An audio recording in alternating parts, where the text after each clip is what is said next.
It's something that Jaideep and Shimit personally had something to say to the audience. They always believe in that. For them, script is king. It's not about the actor who's playing in it. It's about their characters. It's about the world they are creating. As long as that's honest, as long as that's what's working, that's what's really working. In the late 2000s, Bollywood gave us two underrated gems, Wake Up Sid and Rocket Singh Salesman of the Year. At first glance, they seemed like different films, but their protagonists, Sid and Harpreet, represent two sides of the same coin. One privileged, lost, and searching for purpose, the other grounded, honest, and fighting to hold on to his ideals. Now let's do some character introduction. Let's start with Siddharth from Wake Up Sid. Siddharth Mehra is a product of privileged, rich, lazy, and directionless. He's directionless. He fails at college, lives in denial, and shielded by his comfort zone. उसको अपने comfort zone में रहना ही पसंद है. Talk about Harpreet Singh Bedi. On the other hand, comes from a modest middle class Sikh household.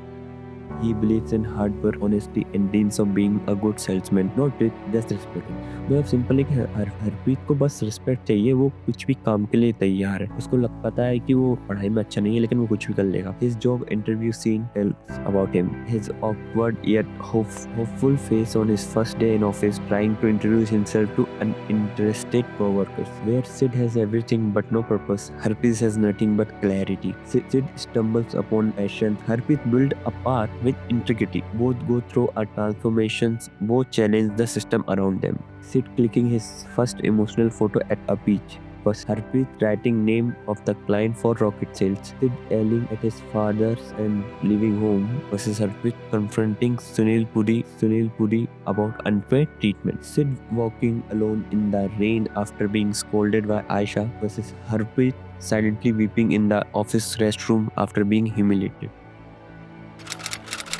Now let's talk about the ambitions of these characters. Sid didn't know what he wanted until he tasted independence. जब उसको independent मिला तभी वो समझा कि उसको चाहिए क्या. उसके जो ambitions हैं ना ऑर्गेनिकली ग्रो करते हैं, स्पार्क करते हैं क्यूरियोसिटी और एक डिजायर टू बी बेटर. और हरप्रीत के लिए ambitions was clear from the start. He is a honest businessman in a dishonest world. Motivation and growth of these both characters. Both characters are driven by personal turning points. जैसे Sid के लिए it's the breakup with comfort. वो उसके comfort zone से बाहर निकलता है तभी वो उसको motivation और उसकी growth होती है. और हरप्रीत के लिए it's the rejection of ethics. They don't become heroes overnight. They stumble, fall and grow. Final realization. In the end, Sid finds his place through passions, Harpreet and his through principles. Both challenge their environment. Sid his own apathy, Harpreet the toxic corporate world. Both emerge not just with success but with their own identity.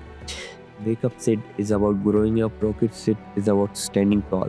One internal and the other external. Together, they remind us that finding who we are isn't about choosing comfort or rebellion. It's about choosing truth. Now let's talk about the environment of Sid and Harpreet. Sid's environment, privilege and comfort. Sid lives in a plush South Bombay home surrounded by modern comfort, air-conditioned rooms, luxury cars and parents who provide everything but understanding. His world is colorful but directionless. The comfort become a trap. He's not forced to grow, but so he doesn't. मतलब उसको ऊपर से ना इतना push ही नहीं मिलता है कि वो खुद ग्रो कर पाए. Sid lazing around his room while his mom pick up his growth. मतलब he is just a lazy person. Let's talk about Harpreet's environment, pressure and principle. Harpreet come from a modest middle class home. The environment is humble but warm. There's an underlying pressures to succeed, not for wealth but to earn respect. There he enters the cooperative world. His environment shifts to one that's toxic, corrupt and competitive. The antagonists, who were they really fighting? In Wake Up Sid, the villain isn't a person, it's Sid himself. His laziness, his sense of entitlement, his inability to take responsibility. The world isn't stopping him, he is stopping himself. जैसे Sid failing his exam, Aisha calling him out, you are a kid. Antagonist, a corrupt system and corporate ego. In Rocket Singh, the villain isn't one person, it's an entire system, a toxic corporate culture built upon lies, manipulations and shortcuts. People like Sunil Puri, his boss, represented this world where honesty is mocked and profit is everything. Comparison, inner versus outer battle. Sid enemy lives inside him. Harpreet enemy stand in front of him. One fights his own immaturity, the other fights a broken world. But both emerge stronger not by destroying their enemy but by transferring through them. Conclusion, Sid and Harpreet might seem different. One rich, one middle class, one lazy, one driven, one artistic, one business minded. But their stories are deeply connected. Both start as outsider, both face rejections, both push through. One learns to wake up, the other learns to stand tall. And in the end, both find exactly what every young person is looking for. No success by society terms, but meaning on their own. Wake Up Sid and Roku Singh aren't just two flames, they are two halves of a coming of age puzzle. One teach you to grow, the other teach you to hold your ground. And together they remind us you don't have to change who you are, just become more of it.